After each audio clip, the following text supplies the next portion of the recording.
신약 성경 말씀 로마서에 관한 해설 영상 파트 5를 시작합니다.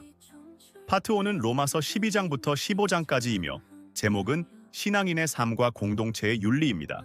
주된 주제는 그리스도 안에서의 변화된 삶과 사랑을 실천하는 윤리적 공동체입니다.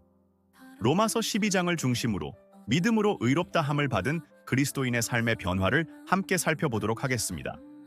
바울 사도는 로마서 12장을 통해 구원받은 자들이 세상 속에서 하나님과 이웃을 향해 어떻게 살아가야 하는지 구체적으로 가르쳐주고 있습니다.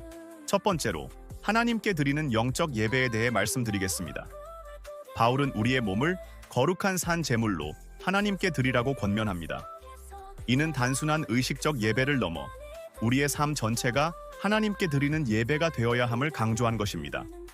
또한 이 세대를 본받지 말고 마음을 새롭게 함으로써 하나님의 선하시고 온전하신 뜻을 분별하고 따르라고 가르칩니다. 결론적으로 전인적인 헌신과 마음의 변화가 믿음의 삶에서 가장 중요한 요소임을 보여주었습니다. 두 번째로 공동체 안에서의 섬김과 은사에 대해 살펴보겠습니다. 바울은 하나님께서 각 사람에게 주신 은사를 통해 서로를 섬기도록 하셨음을 강조합니다. 모든 성도는 한 몸의 지체로 연결되어 있으며 각자 주어진 은사를 활용해 공동체를 온전하게 해야 합니다. 이 섬김은 겸손과 진실한 태도를 기반으로 이루어져야 하며 이를 통해 이웃 사랑이라는 참된 신앙의 열매를 맺을 수 있습니다. 세 번째로 참된 사랑과 이웃 사랑의 실천을 말씀드리겠습니다. 사랑은 거짓 없이 악을 미워하고 선에 속해야 합니다. 바울은 이웃을 우애로 사랑하며 원수조차 축복하라고 가르칩니다. 특히 복수는 하나님의 영역임을 인정하고 악에게 지지 말고 선으로 악을 이기라고 권면합니다. 이웃의 기쁨과 슬픔에 함께하며 그들의 필요를 채워주는 것이 참된 사랑의 실천임을 강조하였습니다. 현대적 적용을 살펴보겠습니다. 오늘날 우리는 일상과 직업 속에서도 하나님께 드리는 예배의 마음가짐으로 살아야 합니다. 각자의 은사를 활용하여 교회와 사회에 유익을 주며 서로 존중하고 사랑의 태도로 이웃과 함께해야 합니다. 더불어 적대감을 버리고 평화를 추구하며 세상적 가치관이 아닌 하나님 중심의 가치관으로 변화되어야 합니다. 결론적으로 로마서 12장은 구원받은 그리스도인이 삶의 모든 영역에서 하나님께 헌신하고 이웃을 사랑하며 살아야 함을 가르칩니다. 이러한 삶은 하나님께 드리는 참된 예배일 뿐 아니라 세상 속에서 하나님의 빛과 소금의 역할을 감당하게 합니다. 우리 모두가 이러한 말씀을 실천하며 하나님의 영광을 드러내는 삶을 살아가길 소망합니다. 끝으로 로마서 12장의 메시지가 우리의 삶에 깊은 영적 변화를 가져오길 기도드립니다. 감사합니다. 이어서 신약 성경 로마서 13장을 중심으로 그 의미와 적용점을 살펴보겠습니다. 로마서 13장은 그리스도인의 삶에서 사회적 책임과 이웃 사랑, 그리고 그리스도로 옷 입는 거룩한 삶의 자세를 구체적으로 설명하며 믿음의 실천을 강조합니다. 첫 번째로 권위에 대한 복종입니다. 로마서 13장 1절부터 7절에서 바울은 모든 권위가 하나님께로부터 주어진 것임을 가르칩니다. 권세는 선을 장려하고 악을 억제하기 위해 하나님이 세우신 도구입니다. 따라서 믿음의 사람들은 권위에 복종하며 조세와 관세 같은 의무를 성실히 이행해야 합니다. 이는 단순히 인간적인 법과 규율을 지키는 것이 아니라 하나님의 주권을 인정하며 순종하는 행위로 이해되어야 합니다. 바울은 이러한 사회적 책임이 그리스도인들에게 중요한 의무임을 강조하였습니다. 두 번째로 사랑의 율법 완성입니다. 8절에서 10절에서는 피차 사랑의 빚 외에는 아무 빚도 지지 말라 고 권고하며 사랑이야말로 율법의 완성임을 설명합니다. 내 이웃을 나 자신과 같이 사랑하라 는 계명은 모든 율법의 핵심입니다. 사랑은 이웃에게 악을 행하지 않고 오히려 선으로 악을 이깁니다. 이러한 사랑은 단순한 감정이나 의무를 넘어 그리스도인의 평생 과제로 제시되었습니다. 바울은 사랑을 실천함으로써 율법을 완성할 것을 요청하였습니다. 세 번째로 빛의 갑옷을 입고 살아가는 것입니다. 11절부터 14절에서 바울은 성도들에게 자다가 깰 때가 되었다 고 말하며 어둠의 일을 벗고 빛의 갑옷을 입으라고 권고합니다. 방탕과 음란, 다툼과 시기에서 벗어나 주 예수 그리스도로 옷 입어야 하며 육신의 정욕을 따르지 않고 거룩하고 단정한 삶을 살아야 합니다. 이는 단순히 개인적인 도덕적 생활을 넘어 세상 속에서 복음을 전하고 하나님의 빛을 비추는 삶으로 나아가는 것을 의미합니다. 현대적 적용으로는 다음과 같습니다. 먼저, 사회적 책임의 실천입니다. 믿음의 사람들은 정부와 권위를 존중하며 세금 납부와 법 준수 같은 의무를 성실히 이행해야 합니다. 설령 부패한 권위 아래 있을지라도 기도와 믿음으로 하나님의 섭리를 신뢰해야 합니다. 또한 사랑을 통한 율법 완성이 중요합니다. 이웃을 향한 사랑은 율법을 완성하는 삶이며 사랑은 악을 행하지 않고 선으로 세상을 변화시키는 능력을 가집니다. 마지막으로 시대의 부름에 응답해야 합니다. 자다가 깰 때라는 바울의 권고는 오늘날에도 여전히 유효합니다. 복음을 전하고 그리스도인으로서 정체성을 분명히 하며 빛 가운데 살아가는 것이 우리의 책임입니다.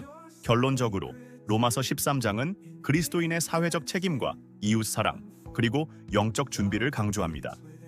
믿음의 사람은 하나님의 권위를 존중하며 사랑을 통해 율법을 완성하고 빛의 갑옷을 입어 세상 속에서 하나님의 영광을 드러내야 합니다. 이는 단순히 개인의 경건을 넘어 공동체와 세상에 선한 영향을 끼치는 삶의 모습이 될 것입니다. 로마서 13장이 우리 삶 속에서 지속적으로 적용되고 실천되기를 소망합니다. 감사합니다. 이어서 로마서 14장 말씀입니다. 로마서 14장은 믿음의 차이 속에서도 그리스도인의 사랑과 배려가 어떻게 공동체를 세울 수 있는지를 깊이 있게 보여주는 말씀입니다. 이 장에서 바울은 믿음이 강한 자와 약한 자가 서로를 받아들임으로써 화평을 이루는 성숙한 신앙생활의 원칙을 가르치고 있습니다. 먼저 믿음이 연약한 자를 받아들임에 대해 바울은 이렇게 말합니다. 믿음이 약한 자를 비판하지 말고 받아들이라. 이는 먹는 문제나 특정 날을 중히 여기는 태도와 같이 서로 다른 신앙적 견해로 인해 비판하거나 업신여기지 말아야 한다는 것을 뜻합니다. 우리가 살아가며 누리는 모든 것은 하나님께서 주신 것이며 살아도 주를 위하고 죽어도 주를 위하는 것이 그리스도인의 삶이기 때문입니다.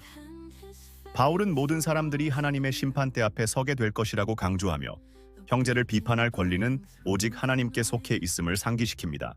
이어서 바울은 화평과 덕을 세우는 삶에 대해 설명합니다. 그는 형제를 근심하거나 실족하게 하는 것이 사랑이 아니라고 말하며 음식을 포함한 사소한 문제로 인해 형제를 넘어뜨리지 않도록 주의하라고 권고합니다. 바울은 하나님의 나라는 먹고 마시는 문제가 아니라 성령 안에서의 의와 평강과 희락이라고 선언하며 그리스도인의 삶은 사랑과 배려로 이루어진 평화와 기쁨의 공동체를 추구해야 한다고 가르칩니다. 또한 믿음이 강한 자는 자신의 자유를 형제를 위해 제한할 줄 알아야 하며 모든 행동은 믿음에 기반을 둔 양심적 선택으로 이루어져야 함을 강조합니다. 현대적 적용으로 보면 로마서 14장은 오늘날의 신앙생활에서도 깊은 통찰을 제공합니다. 믿음의 차이나 개인적 견해로 인해 성도 간의 다툼이 일어나지 않도록 우리는 비판보다는 배려를, 논쟁보다는 화평을 추구해야 합니다.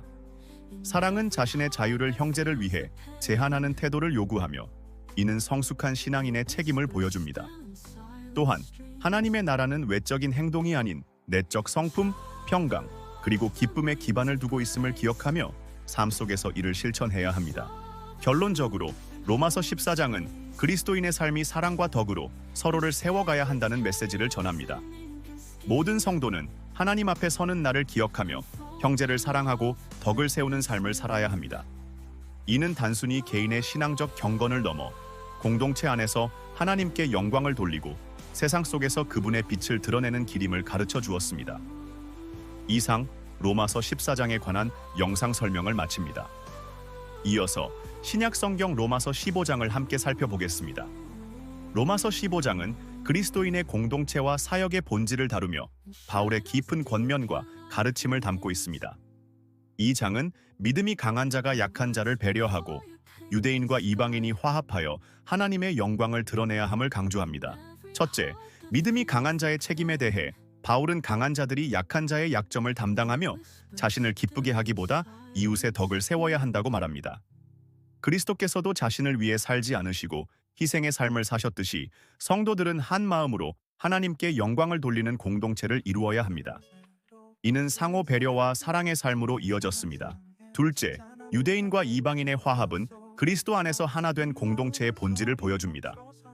바울은 유대인과 이방인이 서로를 받아들이며 차이를 초월해 하나님께 영광을 돌려야 한다고 강조합니다.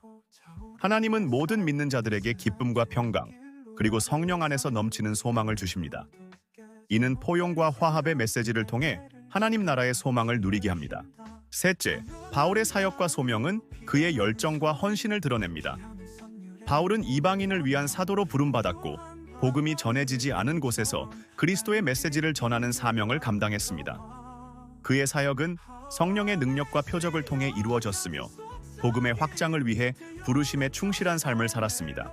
마지막으로 바울은 미래의 계획과 성도들에게 요청하며 자신의 사역과 안전을 위해 기도를 부탁합니다. 그는 예루살렘의 가난한 성도들을 돕기 위해 헌금을 전달한 후 로마와 서바나로 향할 계획을 공유했습니다. 성도들과 교제를 나누며 하나님의 축복을 나누고자 하는 그의 마음은 사역의 연대와 사랑의 섬김의 본을 보여줍니다.